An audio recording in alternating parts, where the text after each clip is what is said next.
Hey friends, it's Ryan Brown. We are here in the studio, and today we are going to be talking about new construction, new builds, the real estate market. We're going to talk about South Florida real estate, and I'm here with my good friend Justin Angel, the owner and developer here at Bright Homes. So super excited to have you here, Justin. Thanks for coming on. Appreciate it. Thanks for having me. Yeah, absolutely. So just tell me a little bit about Bright Homes and what are some of the projects that you're working on? Cool, man. So we're a real estate development company, primarily single-family homes, and we started off doing starter homes, in South Florida, and we've grown to doing larger custom homes, 10, 12,000 square foot homes, and now we're kind of diversified, but getting into the commercial space. But really, is our ultimate goal is to be a large residential development company.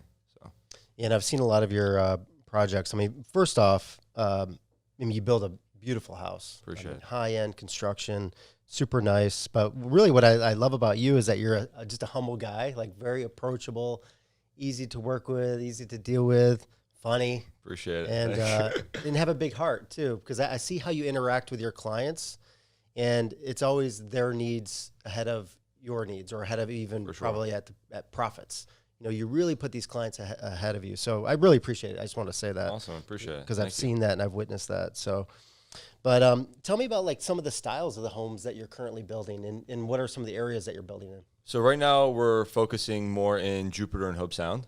Hobe Sound's got a unique flair to it, more Dutch contemporary. And, I think we're doing a newer style of that, bringing it back to light. And, it kind of went from the Mediterranean to contemporary to modern nowadays. But there is a unique architectural design that I think Hobe Sound is unique for, and especially Jupiter Island.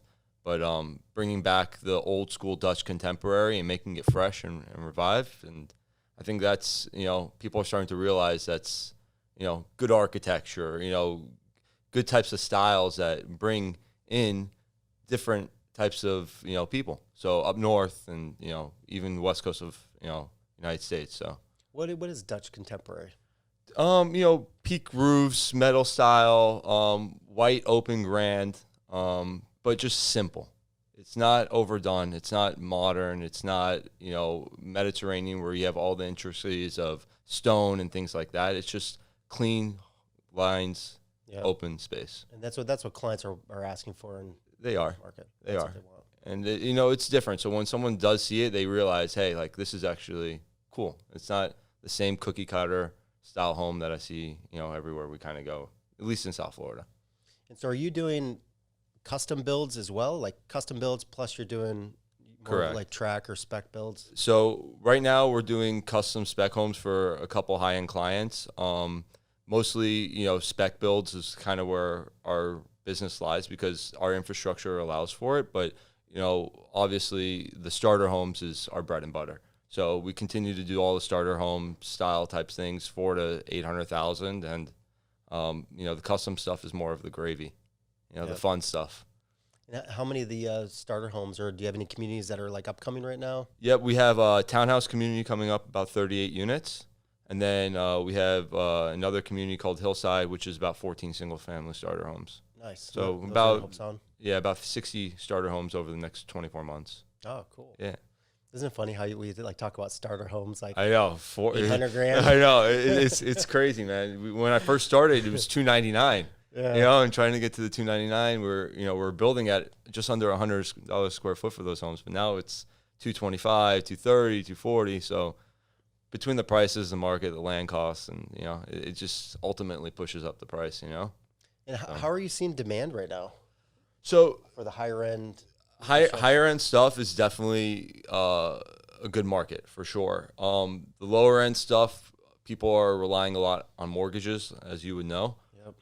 And the interest rates have a big, part to do with it. But someone that's still looking to buy for something for $700,000-800,000 that's coming from up north or even California, the prices that they're used to is still achievable numbers. Yes, a lot of people are priced out for sure, and it definitely hurts the lower end market. But the higher end market is still, in my opinion, there's no inventory. So with no inventory, lack of inventory in Jupiter at least, and Hobe Sound and Stewart, the demand is still there. So What would you consider higher end? Like over $1 million? I would say anything about 2 million or up. 2 million? Yeah. Believe it or not, I know $1.5 million is not what it used to get you back in the days, but So since there's no inventory, if you can like build the house of your dreams or get something new construction, you're seeing people paying more for that? absolutely.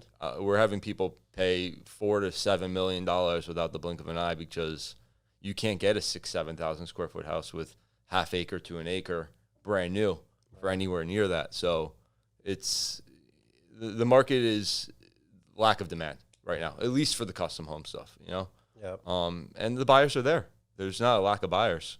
So, and South Florida is kind of unique. So it does bring a lot of people, but, And what are you seeing? Like, what's the profile of a buyer of a house like that? Right now we're seeing a lot younger people. We have a lot of guys that are in their 30s that are, took off, whether it's tech, sports, athletics, things like that are coming in and buying things. But it's just a good place to raise a family. So even we're having actors and, people of those nature coming from the West Coast, and they're realizing, hey, there's so many benefits to living in Florida, great schools, tax benefits, water for the price point that you're getting anywhere else, So I think it's starting to grow more into like higher end, younger crowd instead. And, families are living here, whether they're traveling and doing their, what they're working on, but it's a good place to raise a family. So I think they feel safe leaving their family home in these type of areas, Yeah. So. And are you seeing, what are you seeing as far as like time of construction? Because I know for the longest time, there was delays on like to get windows. It was like taking a year. You have to order them like a year in advance, and appliances and all these supply chain disruptions. Like how long is it taking, and what's the whole supply chain issue right now? So it all comes down to construction management, I think if you're set up properly, you could still build a house, let's say a starter home, within 6 months once you get permitting. Permitting is a different ballgame, but construction itself, starter homes about 6 months, and I would say a custom home anywhere, depending on the size, but 6 to 10,000 square feet, you're looking at maybe 12 to 14 months is a good time frame. But if you're organized, you have all the right subs and ordering in place, it's definitely doable. It's not, hey, you're waiting on appliances for 12, 14 months. It's you order it when you need to order, right, and it'll be there when you need them. So I think the whole supply chain during COVID might have been excuses, and there were things that happened to the supply chain, of course. Yeah. But I think now it's more of, hey, like I think people are busy, and if you're not planning properly and you're not planning ahead, then things would get delayed. But like I said, it's all about construction management. So. And what are you seeing like clients like asking for in a new construction house right now? Are there certain things that they're like, listen, like this house has to be smart. It has to have certain energy efficiency. It has to have certain, design features. Do people want more garages? Like, what are some of the things that people are really asking for? So really, it's, everyone's been spending a lot of money in their backyard, right? So I think the biggest feature besides the house itself is lots and lot sizes. Has been a huge, turning point where, hey, like they can't live off quarter acres anymore. They want half acres. They want acres because they want to make their yard spectacular, because they realize after COVID, if they get stuck at home again, that's where they're going to spend their money. So backyard features are definitely a big one, landscaping. But I think the big features that I've consistently been asked have been wet rooms and big showers, which is the tub inside the master bathroom showers, and his and her toilets. It's a crazy thing, but it makes sense. It makes sense, right? So, his and her toilets, wet showers, and tall ceilings have never really gone away. A lot of people ask for peaked vaulted ceilings in great rooms and things like that. But I think it comes down to his and her toilets, his and her closet, wet shower. Have been like really. What's a wet shower? A wet shower is when you seal pretty much the whole entire shower, and you can make it a steam shower, but the tub is inside the shower. So you can overflow the tub, and it just seeps right into the drains inside the master shower. Nice. And it is a cool feature for sure, So what's like a standard ceiling height that people want right now? Right now, about 10 foot is like for a normal home would be standard ceiling height. I do 11 standard in my homes, and we do 8-foot doors, but Standard would be 9 to 10 foot ceiling with a 6'8" door would be standard, but just I have a different outlook on it, and I believe 8 foot doors are for the little extra money you put in. Bigger doors are makes it look so grand, yeah. For sure. And believe it or not, the extra 1 foot is a huge difference from a 10 to 11 foot. But in the main areas, you peak the and I peak roofs. Yep, exactly. Nice, for sure. Yeah, that's very cool. What about what about smart?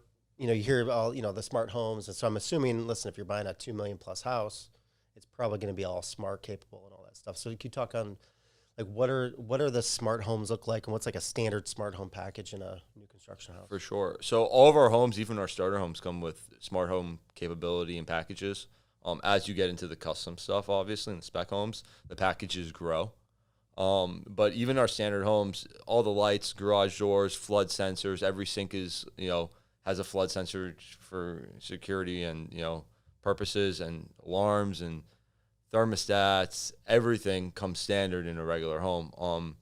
Back in the day, they used to have these big boxes and towers, and they had machine rooms and things like that. But technology's gotten so advanced that none of that's even needed anymore. You can still go that route, but everything's done through your phone. So, but going through the custom stuff, I mean, every single hi-hat and lights is adjustable with your phone. Colors, media room, TVs, air conditioning units, everything can be adjusted strictly from 1 or 2 apps. So it's like that's pretty cool. It's pretty cool for sure. That's awesome. What about like energy efficiency, like right now with homes?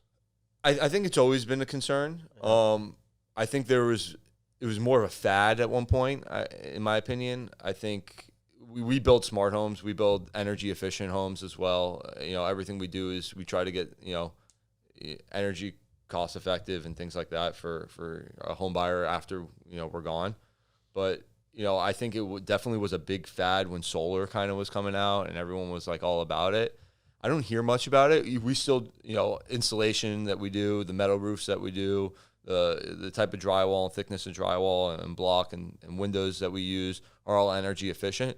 It keeps the cost down for AC bills, but significantly, it's not something that's gonna, hey, you're gonna save tens and tens of hundreds of thousands of dollars over the course of 20, 30 years. But I mean, listen, it's here to stay for sure. I just think people are now like accustomed to it, and it's like a normal thing that a house has to have, Before it was like people were educating themselves about, hey, what type of insulation you have. Now they're expecting it to be in a new home, So it's here. It's been here. I think people more talked about it back in the day, but I think backyards and things like that now are like more of the talk because of the whole COVID situation. People realize, hey, we might be stuck in our home for a year. They want the pool. They want the pool, outdoor barbecue, the zip line, the playground, the whole deal. Everyone's got the house that all the kids want to come to.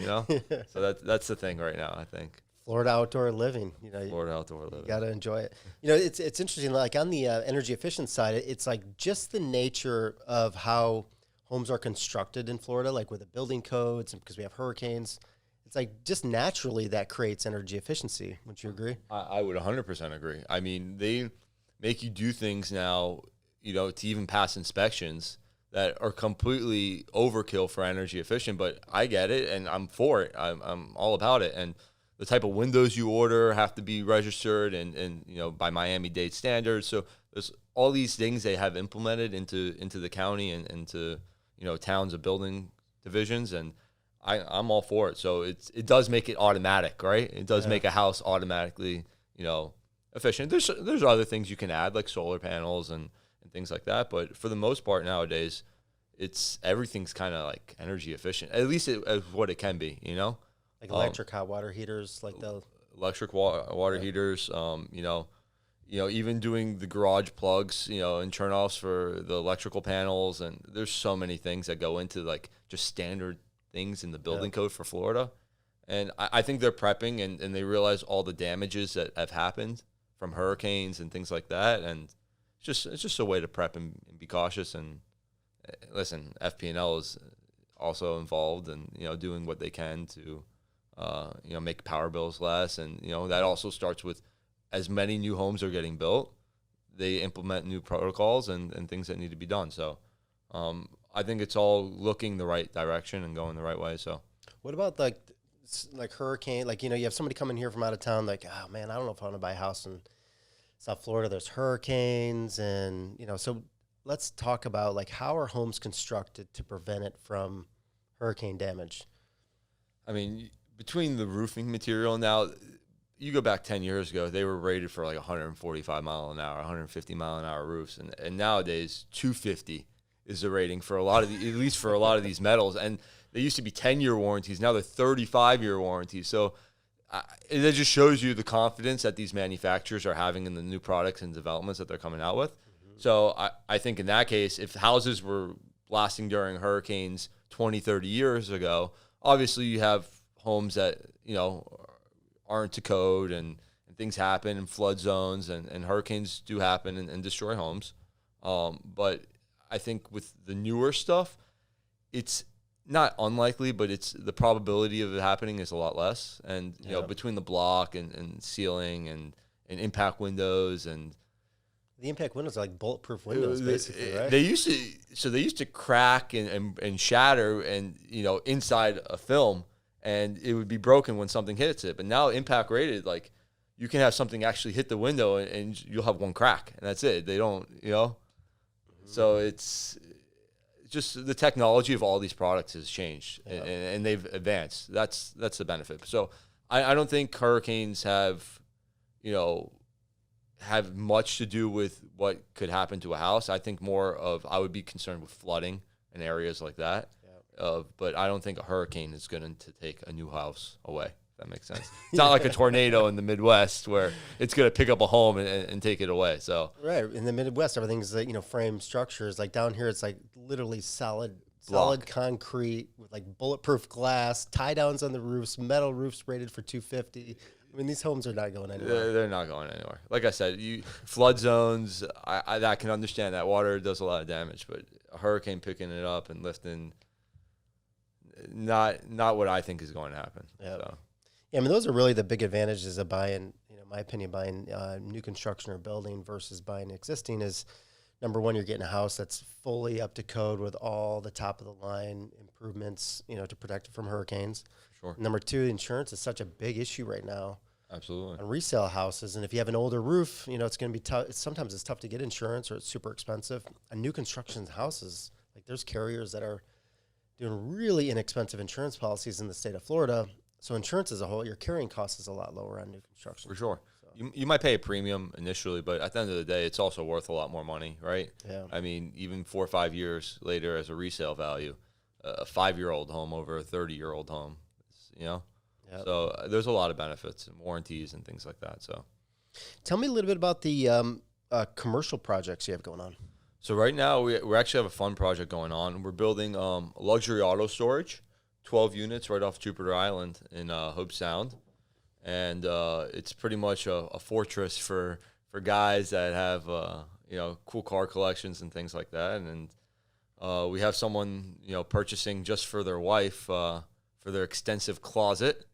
And store all their Louis Vuittons and Chanel.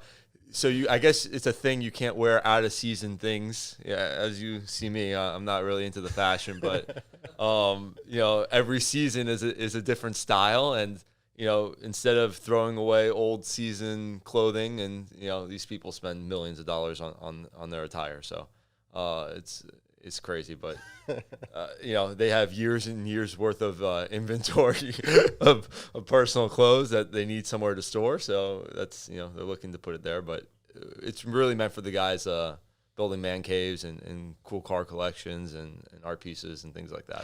How big are the units? So we have our main unit is 14,000 square feet, but each individual unit, which is 12 of them, is about 1,800 square feet.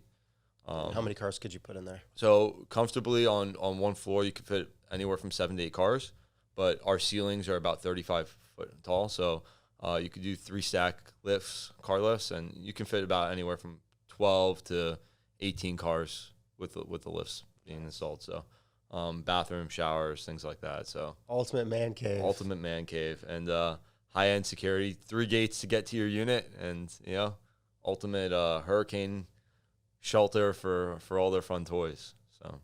So it's a fun project for sure. Totally necessary. Totally. I love it. Are there other like, I've never heard of that before. Are there other projects like that in South Florida? Probably yeah, more for sure. South, right? They're definitely around, more on a bigger scale. So you have like the Auto Vault up in Stewart and Jensen and things like that. And you know, they did very well. More warehouse space type deals, and spaces for RVs and things like that. And then you have collection suites down in Fort Lauderdale. You have the hangar in West Palm. They've been doing it. I think what differentiates us from all those guys, a lot of them build them out and do air conditioning and stuff like what we're doing, but we're super exclusive. We got 12 units. 3 of the guys are buying multiple units. So in all, there's probably only going to be 5 or 6 owners in this whole entire, 4-acre complex. So I think that's what differentiates us from the other hangar and collection suites and luxury car storage facilities. But they've been around. Great concept, extra space, man cave type things, and they've all done very well with it. And I want it to be more exclusive, and it's that was my thought pattern on it. And it's going well, man. We're in the middle of construction and got sales, and it's going well. So listen, if you got some Ferraris and Lamborghinis and you need storage, my man right here. I love it. So tell me about a project or a house maybe you're most proud of, like something that comes to mind. All right. So I built a house right off Jupiter Island, and it was my first custom home, and I learned a lot for sure. A lot of mistakes were made, a lot of things, but in my eyes, if you don't learn from them, that's So in my eyes, I try to fix all the mistakes. Obviously, in construction it always happens, but I designed it. I did the floor plan. I helped with engineering from start to finish, and the house just turned out, in my opinion, incredible. But it was more of a moment for me, like, hey, I can step up from a regular cookie cutter style home and bring this style to even a starter style home. And people, it's like, hey, this is a starter home, but it's not cookie cutter, Yep. So, that was my first revelation, like, hey, I can do this. I can go on to the next step and start building custom homes. So that's probably why I'm most proud of it. I'm more, intimate and about that one project. It's not the nicest house I've ever built. It's a beautiful, gorgeous custom home, but just personally, it hits home, Mm-hmm. So it's like, it was more that stepping stone of like, hey, you can go from this house to this house, and this is, a different league. So it was definitely a good moment. Oh, that's cool. And actually, on that note, tell me, how'd you get into building houses in the first place? So I started in 2011. I worked for a guy, and he was doing maintenance for Walmart's, case cleaning, pressure cleaning, and I worked for him. I was his first employee, and he actually got a huge contract with Walmart, doing all the Walmarts in the country. And I was driving around 160 hours a week. It was crazy. It was just crazy lifestyle. And he called me one day. He's like, hey, I'm buying a house in Jacksonville on your way back from the Walmart in North Carolina. Can you stop by and see it before I buy it? So he ended up buying it. I told him. And it just intrigued me. Real estate itself has always intrigued me. I always, help people look for things. Not that I was experienced by any means, but it was intriguing. Yep. And I saw what he's doing, and he was trying to flip it. He was out, down in South Florida, Jacksonville, 4 hours, and I saw a lot of the mistakes and things that he was doing with the house, but he ended up selling it and making some money. I'm like, I could do that. I just got to save up some money, So back in 2011, prices were a lot cheaper. So people always are like, hey, how you start? I go, I hate to say it like this, but when I started, you could buy houses for $40,000, $50,000, and they were like maybe not nice houses, but they were in semi-okay areas, Yeah. So the times have changed, obviously, but I saved up, was working all day long, all week long, weeks, years with the guy. So for 2-3 years, saved up, and I bought 2 houses at the Palm Beach County auction. Saved up about $100,000, and I spent $55,000 on one house and $45,000 on the other house. I had like $3,000 in my bank account. I'm like, oh shit, what do I do now? So I called my cousin. He was a handyman down south. And I said, hey man, I can't pay you right now, but hey, you help me like, remodel these houses and once I sell it, I promise I'll take care of you on the back end. And he's like, all right, I'm in. So he came up there and we worked day in, day out. And, I was still doing my day job, working for my buddy. And he was working there all day. And I would come in at night and meet him and start helping on the house. And ended up selling both houses. I sold one maybe for like 155 and another one for like 100. And I made like 80, 90 grand. And I'm like, wow, it took me 3 years to save up this, to make 100,000. I just made 90 grand in like 3-4 months. So I called my buddy. I said, hey man, I'll give you 2 months. You got to figure out a replacement, but I'm going to buy and flip houses, So that's what I started doing. But back in 2011, 2012, it was cheaper, but there was no market for people going to you had to go to the courthouse with a cashier's check. It wasn't online. It wasn't like, there was maybe 3 or 4 guys that were the same people every month at the same auction, So we all got to know each other. But once I think 2013 or 14 hit, it all got put online. Mm-hmm. So that market kind of got saturated. So I had to find a different avenue to make money, right? Because, they're buying houses more than you can buy them on the MLS. I was like, this killed our market. We had people from Colombia buying things. You had people from New York, it was online. It was accessible. Yeah. So I started buying land because it was a secondary income people had. It was usually it doesn't generate income on a day-to-day basis.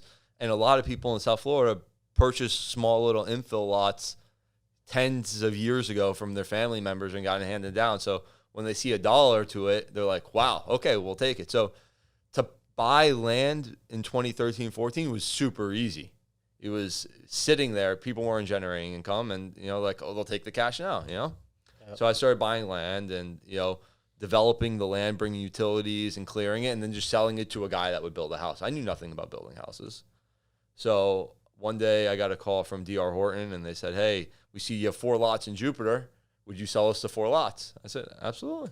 So I sold them the lots and then, 4 or 5 months went by and there was a house on there. I'm like, that's crazy. Like, you built a house that fast and I sold it asking like 400,000. I'm like, I sold them the lot for like 40 grand. Like, how much does it cost to build the house? So I started following. I started looking at who their subs were at the job sites every day. I started taking down names and numbers. And I started YouTubing it. I started, asking questions. I followed a GC around for a couple months and, try to get my hands wet on, how to build a house from start to finish. And I said, screw it. Next lot I buy, I'm building a house. And I did it, and I made every mistake in the book. Took me 2 years, almost bankrupted me. And I was like, this isn't going to work. I was honestly, all right, I'm going back just to doing strictly land. And as I did for another 2 or 3 years, just strictly do land. But I took another shot. And I'm glad I did. But, it was definitely a learning curve, for sure. So went through it, and here I am now. But it was a lot of mistakes. And they're costly, the problem, like with a lot of businesses, you make a mistake on buying inventory for, let's just say, toothpaste or things like that. It could be costly depending on the quantities and things like that. But in our business, you mess up on plumbing, you got to rip up plumbing. I mean, that's $10,000, $15,000, $20,000, Yeah. So everything you don't do right is detrimental, especially to a $200,000, $300,000 home. So like I tell people all the time, times when I started were different. I hate to say it like that, but it was an advantage. Yeah. But those homes now, I look back, $400,000, $500,000 I was buying for 60 grand. I'm like, how does someone start? So it was definitely different times, but it's been a learning curve between flipping houses and land and doing the construction. Now it kind of all comes to play now, right? Like now I do land development, which is bigger projects, 30, 40, 50 acres, and I could do utilities. And then I could build, 50, 60 homes now. It's all, and I could flip a home if I wanted to.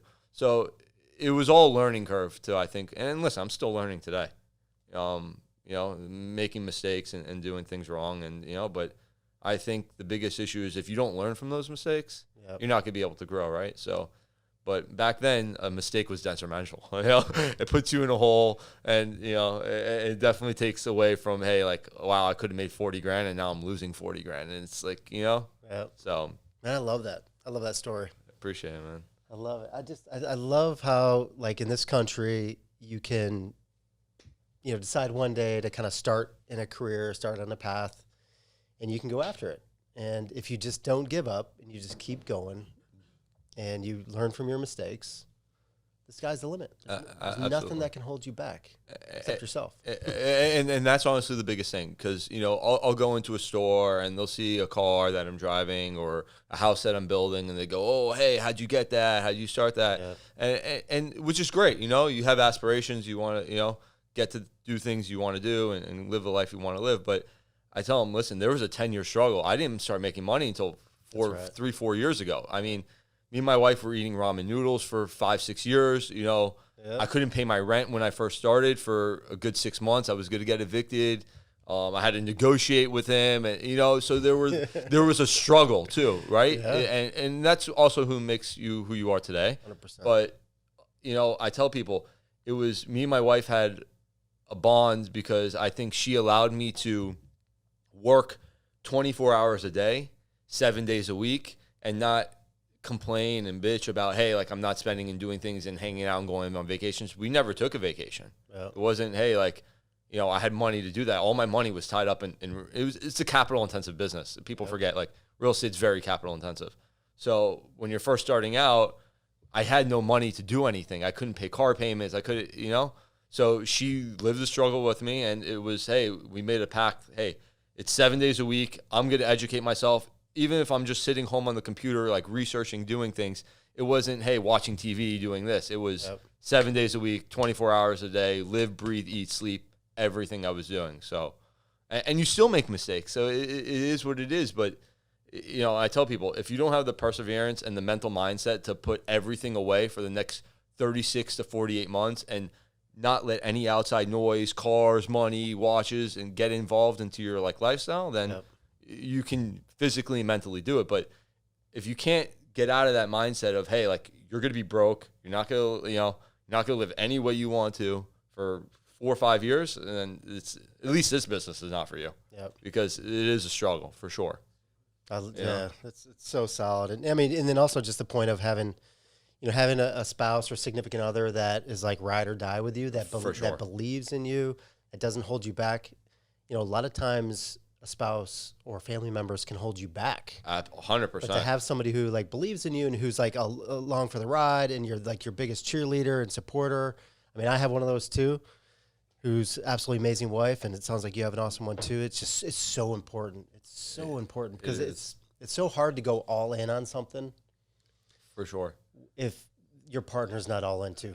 Absolutely. And you know, when we first started, she was working 3 jobs, 3 waitressing jobs, and it was like, you know, and there was days she would go work breakfast and lunch, and she would owe money back to the house because there would be no people, and then she would have to eat the food there. It's like, it was definitely a struggle, and you know, she definitely did her part, and you know, it allowed me to do what I needed to do, right? And you're 100% correct. Family members and spouses and whatever you have going on is a huge reason why you're either going to fail or succeed. And if you're not going to take the bad noise and leave it out, and you know, there are families like that, and it is unfortunate, but if you can't block it out and deal what you have to do, then it's going to be much harder for sure.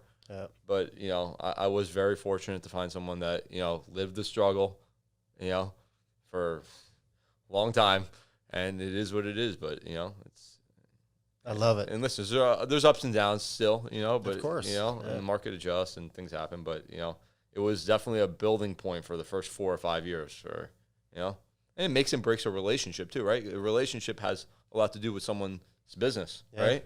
So whether they're involved, you know, attributing doing things for the business, or just mentally being there for you to do things, you know, so it's, you know, definitely blessed to have her. For sure. That's awesome, man. That's so cool. I mean, I hope you know, young kids watch this and they can pick up on that story, because I think it's just a great story. It's funny, we got an intern here, and I was actually telling him my story, which is similar to yours. Like I was talking about eating ramen noodles the whole night. And I was trying to, pour into him a little bit this morning and tell him about the story. But it's young kids need to see that. To say, sure. Listen, you can have anything you want in life. For sure. You just have to go after it and not give up and learn from your mistakes and just keep going. Absolutely. I mean, look what you guys accomplished here. It's crazy, It's and you guys are based off of banks and other things. There's a lot of things that are not in your control, and look what you guys are still doing. So it's, hats off to you guys, man. This is awesome. Yeah, absolutely. Thank you. Well, let's roll into a little rapid fire. Some rapid fire questions. All right. I don't know if I'm ready for this, but we'll see. Here we go. So, favorite animal or pet? Dogs for sure, and What kind? specifically Presa Canarias, which are I have a couple of those, and What's a Presa Canaria? yeah, Presa. Short term, not part of the pit bull family. People assume it kind of looks like a pit bull, but same form, tails, ears, body style, but just supersized. Supersized. Anywhere from 150 to 200 pounds. Nice.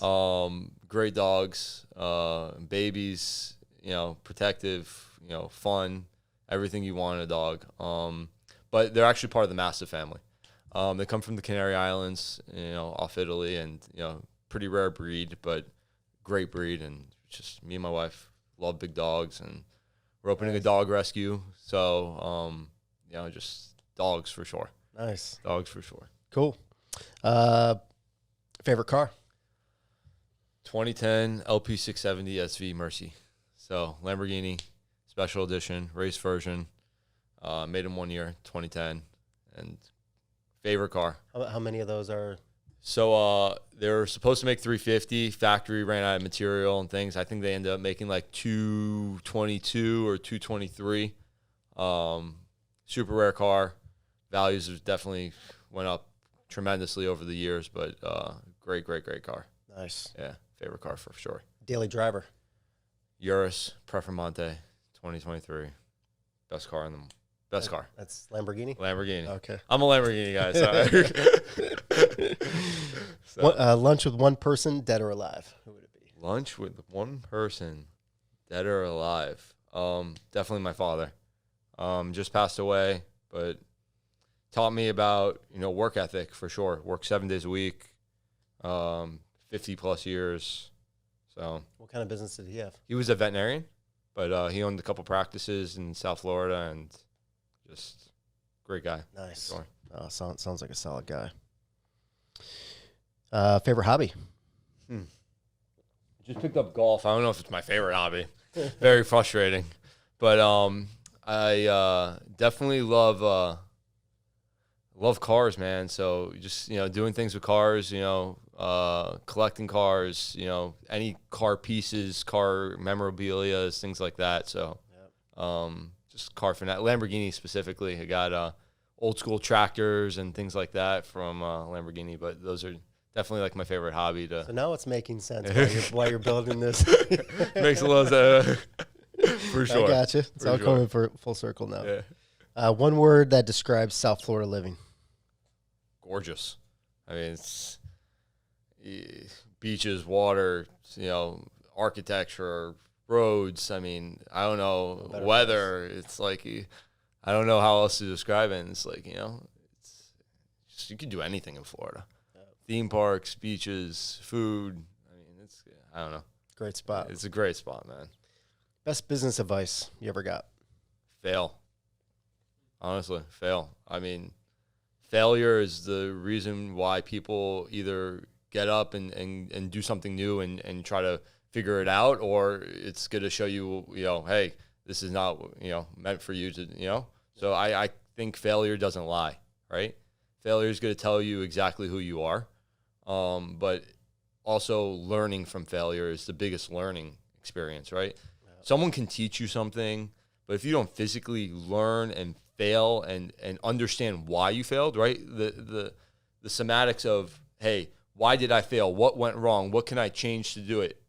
Is not going to really show you like the real building steps of what you need to do to get to this to success, I mean, some people get lucky and they do things and they succeed and it's all for them. But for me, it's all about learn from your failures. So if you don't fail, in my opinion, you're not going to figure out what could happen. You're be adverse for what you need to go ahead, and things happen. COVID was unexpected. No one really understood what COVID was going to do, especially to our market, right? In our business, we were shut down, no construction. But I learned so much during that time that failure is really the one word I would say is makes or breaks you. Nice. Love it. Favorite local restaurant? Favorite local restaurant, Lewis Steakhouse in Jupiter, Florida. Steaks, they're part of the Okeechobee Steakhouse family from West Palm. Been around forever, but man, they got some bone marrow. Real deal. Oh, real deal. Real deal. For sure. And last question, housing market at the end of the year, December 31st, New Year's Eve. Are we up? We down? We flat? I would say we definitely have I don't say we're up or we're down or we're flat. I would say we've adjusted to a normalcy, right? I would say this is the first real summer. Like we're, a seasonal place, especially for real estate, but this is our first real summer. I think people are getting out again and really traveling. We kind of did it a little bit last year, but, we had that inflood of people from up north. Hey, if we're going to be stuck in our houses, we're going down to a place that's sunny and beautiful. So I think we're kind of going back to the 2019, 2020 market pre-COVID, where things are still selling. There's still a market. There's still buyers. There's still a lack of inventory. People are still moving here. They're trading up. They're trading down. Yep. I just think people might not be here as much right now, but I don't think it's going to be like an 05 or to 09 crash where it has to do with banks. I think those banks have kind of smartened up. I think maybe the interest rates have adjusted and gotten the lower market a little, soft, but I don't think it's really a bad market. I think it's still opportunist market. There's always opportunity, but I don't think it's up, down. I just think it's neutralizing. I think it's stabilizing to a market we're going to see for a long time, So love it. Justin, this is fun, man. Yeah, likewise, man. Thanks for sharing your story. I love your story. I think it's like super powerful, and I'm glad we're able to kind of unpack that today. And thanks for everything you do, man. Appreciate it, man. And it's guys like you that make this possible. So really appreciate it. Thanks, you. Brother. Thanks.